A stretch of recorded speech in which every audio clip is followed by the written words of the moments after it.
ఇక ఆపాకు తీసుకొచ్చిన బియ్యంలో బాగా పురుగైంది.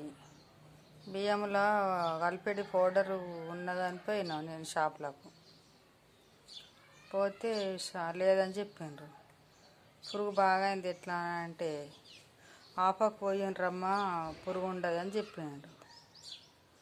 అందుకే ఇప్పుడు షాప్కి పోయి రాగా ఆపాకు తీసుకొని వచ్చి కడిగేసి పెట్టిన. మంచిగా ఆరింది. అంతా దూసి బియ్యంలో పోయానట.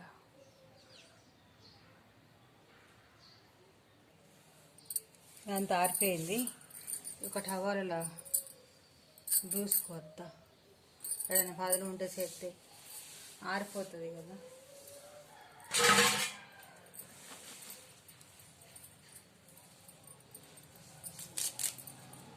చూద్దాం చెప్పిన మాట.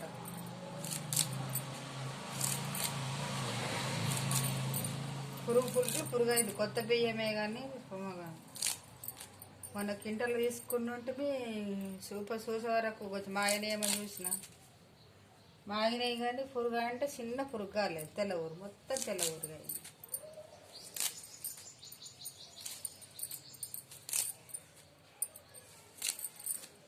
ఇప్పుడు దూసి కడిగిన మంచిగా మంచిగా ఆరిపోయింది.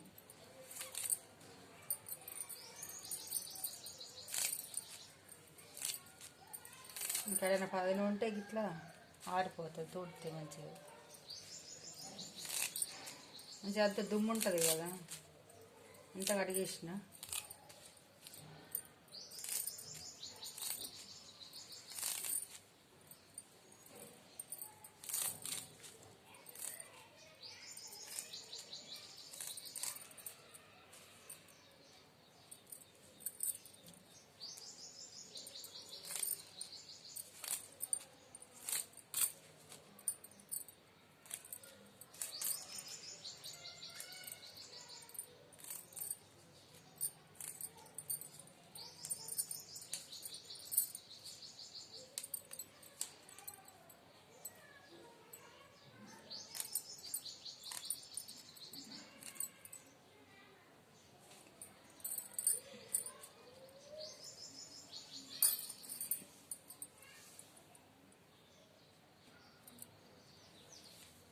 ఇది మంచిగా పదును లేకుండా తుడిసి గిట్లా బియ్యం ఖరాబ్ అవుతాయి కదా.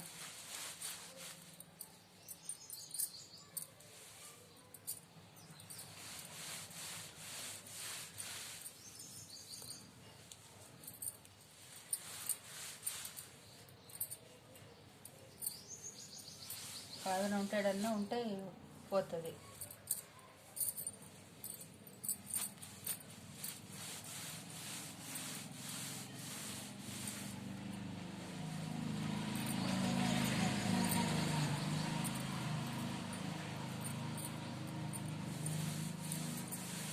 ఇట్లా వాసన వస్తుంది ఆపాకు.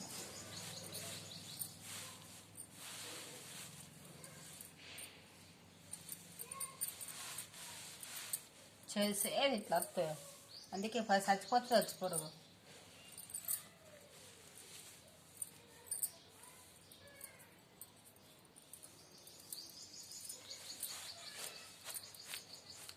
ఇప్పుడు బియ్యంలో పోద్దాము.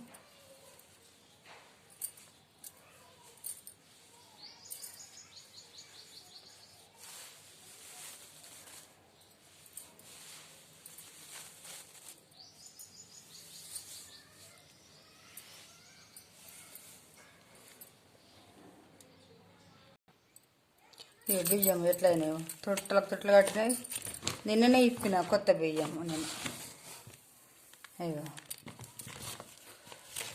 అన్ని తొట్టలు ఎట్లా కట్టినాయి.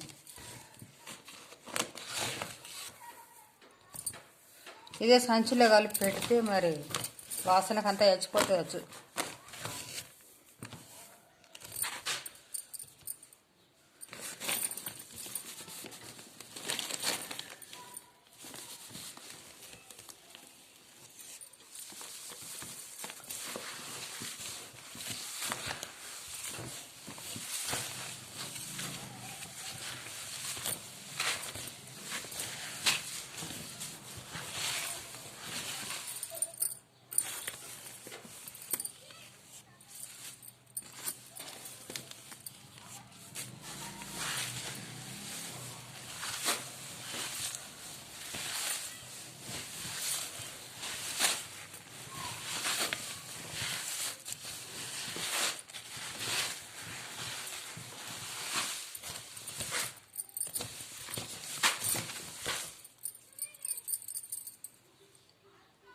మీ ఇళ్ళల్లో ఉంటే ఇట్లా కలుపుకోండి పురుగు అయితే. మందులు బిందులు పోసిన కూడా ఆపాకు చేదు ఉంటుంది, ఒక్క పురుగు కూడా ఉండదట, అంత చచ్చిపోతుందట. చెరుగుతుంది ఇక చచ్చిపోయి.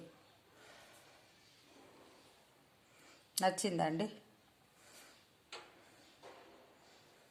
ఇంకున్నది, ఇంకా పోతా, ఇంకో సంచి ఉన్నది, ఇంకో సంచిలో పోయాలి. మనం చెరుకున్న కొద్దీ చచ్చిపోతుంది, వాసన కథ చచ్చిపోతుంది. మనకి ఇట్లా నెత్తి పడుతున్నది వాసన ఆపాకు.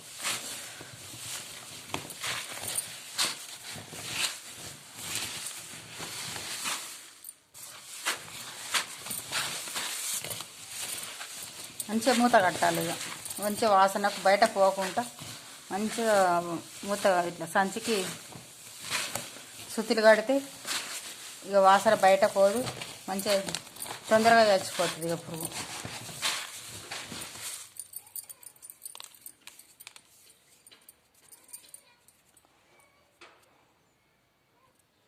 నచ్చిందా అండి? నచ్చితే ఒక లైక్ కొట్టండి, షేర్ చేసుకొని సబ్స్క్రైబ్ చేయండి. ఓకేనా? మీ ఇంట్లో కూడా ఇట్లా బియ్యంలో పురుగు అయితే ఆపాకు మంచిగా తీసుకొచ్చి మంచిగా కడిగి మంచిగా ఆరబెట్టి కలుపుంది బియ్యంలో. పౌడర్లు బీడర్లు వాడకుండా ఈ ఆపాకు మంచిగా పనిచేస్తుంది.